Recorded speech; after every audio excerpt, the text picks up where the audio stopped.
Hello, hi everyone. Welcome all of you. Today in this ethics lecture series, under this attitude, we will discuss its influence and relation with thought and behavior. Basic attitudes influence and relation with thought and behavior. Everything is interconnected. I have already told you. Based on your thought, you will develop your attitude. Based on your attitude, your behavior will form. Based on your thought, your attitude. Based on your attitude, based on your thought means cognition. Your behavior. Again, your behavior. Based on your behavior. Based on your behavior, again, your thought. This is a cycle. Everything is interconnected. This is not a linear model. It is a circular model. Why? We will discuss. We will discuss now. Attitude. What is the relation between attitude and behavior? It is very closely related because attitude is manifested through behavior. How we can know an individual's attitude? It can be only after seeing his behavior only we know that what is his attitude or her attitude. So any change in attitude is a change in behavior. So how attitude will be formed? How attitude can be changed in an individual? There are certain theories. Attitude formation or change theories. How an attitude formed? Learning theories of attitude change. Attitude is formed by a stimuli. It can be internal or external. Attitude in the individual is formed by certain stimuli. Stimulation. It can be internal stimulation or external stimulation. One theory is classical conditioning theory. Pavlov, the famous Pavlov theory. Based on his theory, an attitude is developed based on certain habituations, certain habits. If you are indulging in a certain habit, your attitude accordingly develops. Pavlov's experiments on dogs. Whenever he was feeding the dog, he was ringing a bell. After certain days, what happened? He was just ringing the bell, and the dog has developed certain attitude that now the food will come. So it has been tuned. So dog's mind has been tuned to certain bell sound. Accordingly, its attitude has been formed that the food will come and I will enjoy the food. So it was waiting for when the bell will ring. Second is operant conditioning by Skinner and many others. What is that operant conditioning? If your behavior leads to a positive outcome, if your behavior, whatever the thing you are doing at your workplace or at your home, it is giving you a positive results, then your behavior will be strengthened. Whatever your behavior or whatever the work you are doing at your office, if you are rewarded for that work, then you will continue doing the same work in the office.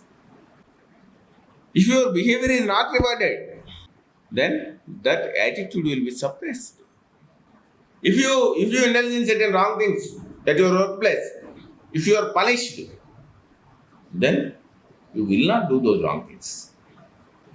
Third is observational learning. People change attitudes after observing them. For example, recently, last week, I went to Iran. Before going there, I had a negative attitude towards tourism in Middle East. But after going there, after seeing the society there, after seeing the people there, after feeling their warmth and affection towards Indians, I changed my attitude now. So based on the observations also, we change our attitudes. Similarly, we have certain theories of behavior prediction. Behavior prediction. First is mode model. Mode model says that motivation and opportunity depicts the behavior. Second is theory of reasoned action by Fishman and Azan. According to this theory, there is certain factors associated with attitude, certain factors that will result in a final behavior of an individual.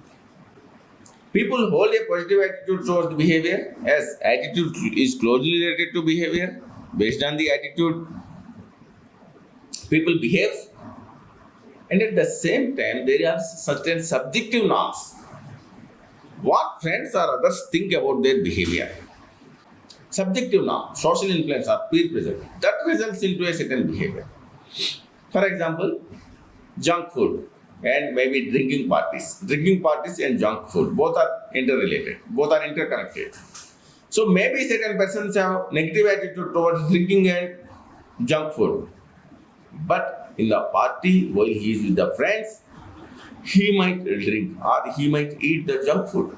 Because there will be certain peer pressure. He will think that if I will not drink or I will not eat, maybe my friends will outcast me. They may not talk freely with me. Or they might avoid me. They might not say certain things with me. So because of that pressure, he will drink. He will eat fast food. That will result in his behavior. So his attitude may be different. But there are certain factors associated with the attitude that is resulting in the final behavior. But still actual behavior may differ because of certain circumstantial limitations. That is what we are taking. See, this is the attitude and this is the behavior. In between attitude and behavior, there are certain other factors. Those factors may be social. Those factors may be economical. Those factors may be political. Those factors may be cultural. And so on. Those factors may be situational. Situational factors. The same theory of reasonable action by Fishman and Eisen, the theory has been further expanded by Azar. That is theory of planned behavior. He added one more component, that is perceived behavior control.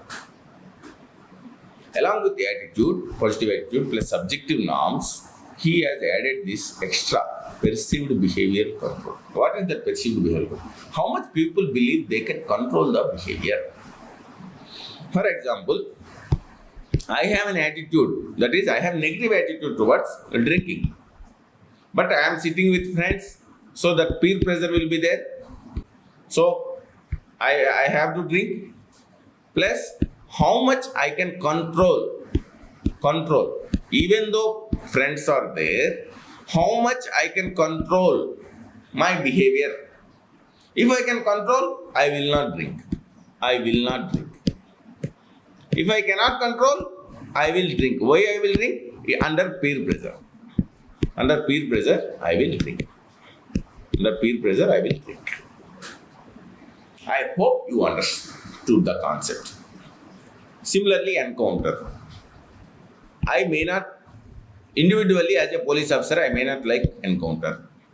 But because of these societal or social or political factors, I will do encounter. But how much I can control not doing encounter? Because my attitude is not doing encounter. Can you sustain this social pressure? Can you sustain the political pressure? Then only you will not do encounter. Otherwise, under the pressure, you will do encounter. So there is so many factors that are coming in between attitude and behavior. So many factors. That may be social, that may be economical, that may be political, that may be situational. Based on the situation, the economic factor may be dominating. Based on the situation, political factor may be dominating. Based on the situation, societal factor or cultural factor may be dominating, etc. So, attitude follows a predictable behavior only when the attitude is having great strength. If the attitude is having great strength, I will not drink at any cost. As I have already told you, former US President Donald Trump, he never drank alcohol because he had strong attitude. Because he has seen his brother dying from alcohol addiction. So he never touched any drink. So He has strong attitude, so his behavior can be predicted.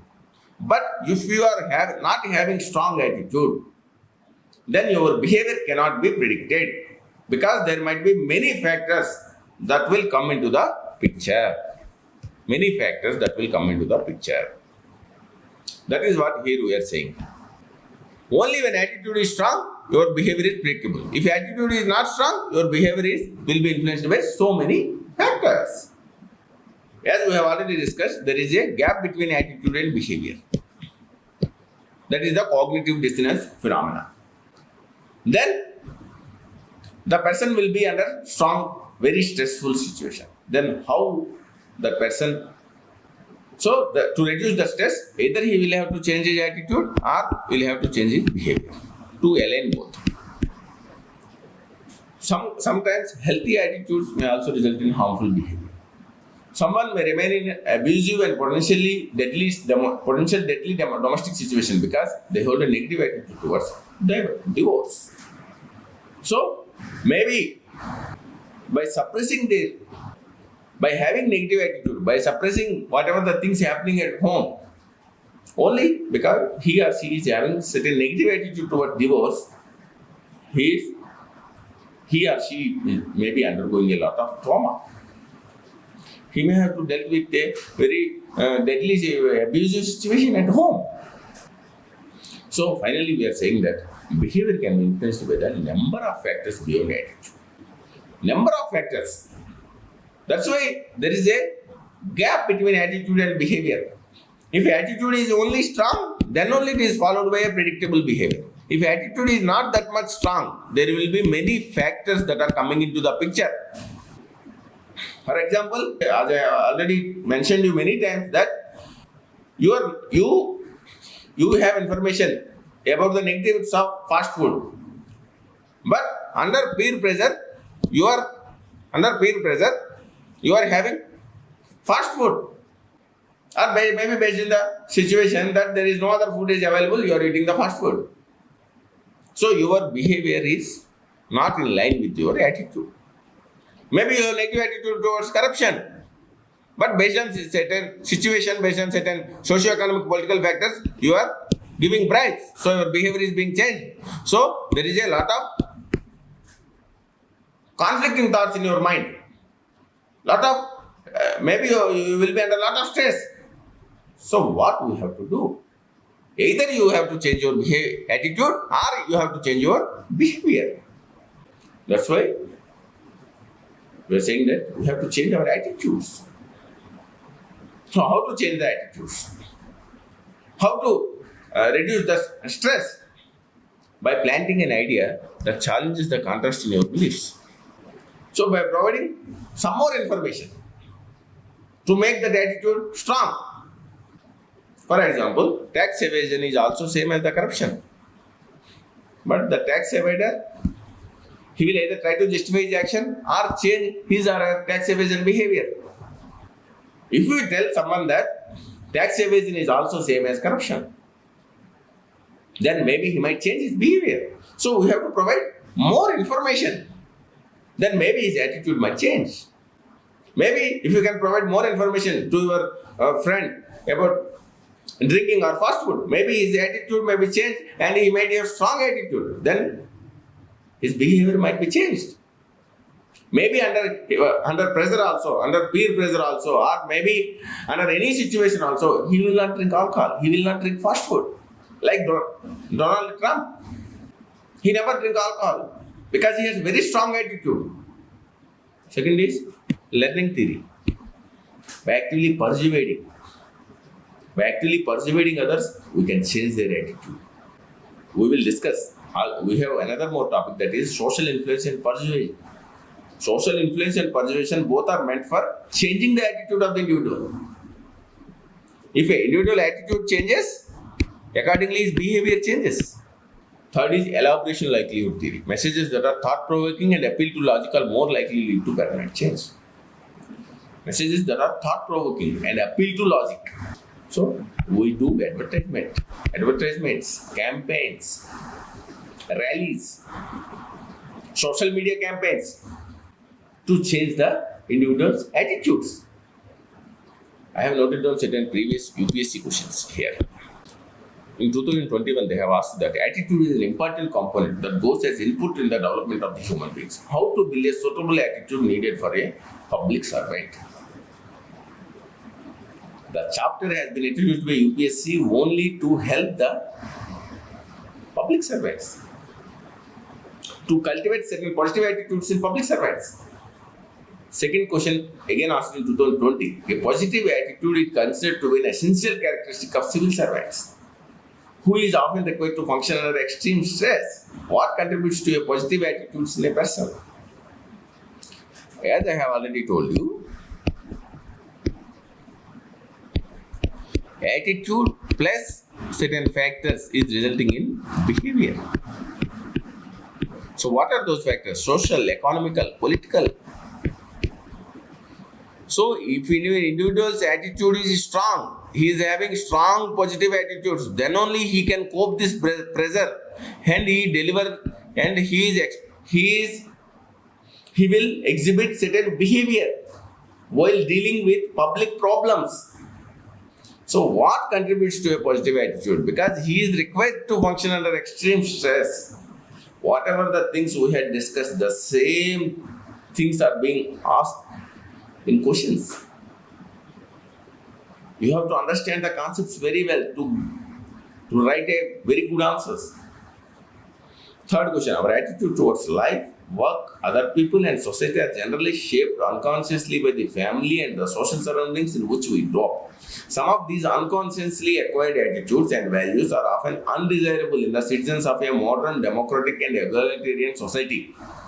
Discuss such undesirable values prevalent in today's educated Indians. Yes, we are also discussing about values because our attitudes are based on values, beliefs, knowledge, information. So what are those undesirable values? That's what the question is being asked. Question is asking. Second is, how can such undesirable attitudes be changed and socio-ethical values considered necessary in public services be cultivated in the civil service? Same question again and again being asked in a different form. Here, undesirable attitudes should be changed. So they are talking about the attitude change. How to change the attitudes? We have already discussed in the previous slides. Fourth question, two different kinds of attitudes exhibited by public servants towards their work have been identified as bureaucratic attitudes and the democratic attitudes. Distinguish between these two terms, write their merits and demerits. B. Is it possible to balance the two to create a better administration for the faster development of our country? Try writing model answers to all these questions. For this particular fourth question, I will give model answer in the next lecture. That's it. Thank you. Please subscribe to my YouTube channel. If you have any doubts, please mail me on my mail ID. Thank you.